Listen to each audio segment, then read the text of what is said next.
구공판, 구약식, 불구속 구공판, 약식명령. 검사처분 용어 어려우시죠? 오늘은 어려운 법률 용어에 대해서 쉽게 설명해 드리겠습니다. 그리고 어떤 경우에 전과가 남게 되는지도 알려드리겠습니다. 구공판이란 검사님이 나의 죄에 대해서 재판 청구를 했다고 이해하시면 됩니다. 즉, 검사님이 수사 기록을 살펴본 결과 범죄 혐의가 있다고 판단하였고 피해자에게 형사처벌을 내려달라고 판사님께 요청을 하는 것입니다. 구공판을 한 이후에는 법원에서 나에게 공소장이라는 종이를 보내주는데, 공소장에는 나의 잘못이 어떤 내용이고 어떤 죄명인지, 어떤 법률이 적용되는지가 적혀 있습니다. 그리고 기다리고 있으면 공판기일 통지서라는 종이가 오는데, 여기에는 언제 어디서 재판이 진행되니 출석해라 라는 내용이 기재되어 있습니다. 이 날짜에는 반드시 법원에 가야 하는데, 만약 출석하지 못할 사정이 있다면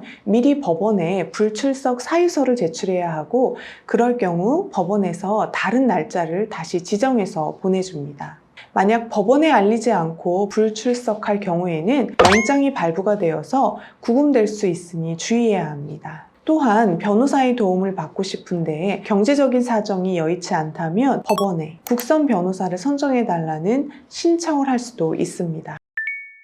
구공판 앞에 불구속이라는 말이 붙으면 피의자를 구속하지 않은 채 재판 청구를 한다는 의미입니다. 수사는 불구속 상태에서 하는 것이 원칙이기 때문에 죄를 범하였다 하더라도 대부분의 사건들은 불구속 구공판을 하는 경우가 많고, 도망갈 염려가 있다거나 증거를 인멸할 염려가 크다는 등의 추가적인 요건들이 있을 때에만 구속영장을 청구하여 구속된 상태에서 재판 청구를 합니다. 구속된 상태에서 재판이 청구되면 재판 절차는 일정 기간 안에 선고가 이루어져야 하는데, 1심은 6개월, 2심 및 3심은 각 8개월 안에 선고되어야 합니다. 구속 사건이 아닌 경우에는 기간 제한이 없기 때문에 6개월 이상 재판이 진행될 수도 있습니다. 구약식이란 검사님께서 범죄 혐의가 있다고 판단하였으나 정식의 재판 절차를 진행하지 않은 채 벌금 등을 선고해달라고 요청하는 것을 말합니다. 즉, 보통은 법원에 나가서 판사님 앞에서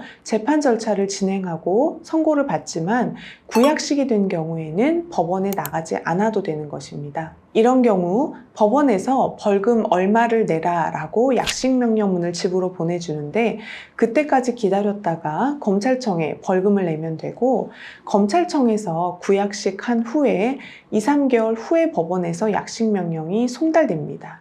그런데 만약 내가 죄를 인정할 수 없거나 죄는 인정하지만 벌금 액수를 다투고 싶을 때 등에는 약식명령문을 받은 날로부터 7일 이내에 정식 재판을 청구하면 됩니다. 정식 재판을 청구할 경우에는 보통의 경우처럼 법원에 나가서 판사님 앞에서 재판 절차를 진행하게 됩니다. 예전에는 약식 명령을 300만 원 받은 사건에서 정식 재판을 청구하면 300만 원 이상은 선고하지 못하도록 했었는데, 정식 재판의 청구가 불필요하게 이루어지는 경우가 많아서 이제는 그 이상인 500만 원도 선고할 수 있도록 되어 있습니다. 다만 벌금형을 선고받았는데 징역형을 선고할 수는 없습니다. 따라서 내가 정식 재판을 청구했을 때 벌금의 액수가 늘어날 수도 있다는 점을 감안해서 정식 재판을 청구할지 결정해야 합니다. 약식명령은 검사님이 구약식을 하고 이에 대해서 판사님께서 벌금을 내라고 결정을 내리신 것을 말합니다. 이러한 결정이 내려지면 집으로 약식명령문이 오고, 그 서류를 보면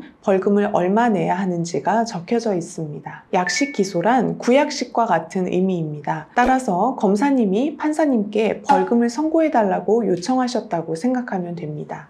그러면 어떤 경우에 전과가 남을까요? 벌금은 전과가 아니라고 생각하시는 분들이 계시는데, 벌금도 전과입니다. 따라서 법정에 가지 않는 구약식이라 하더라도 벌금이 선고되면 전과 기록으로 남게 됩니다. 오늘 법률 용어에 대해서 설명을 드렸는데요. 이와 관련해서 도움이 필요하시면 상담 전화로 문의 주세요.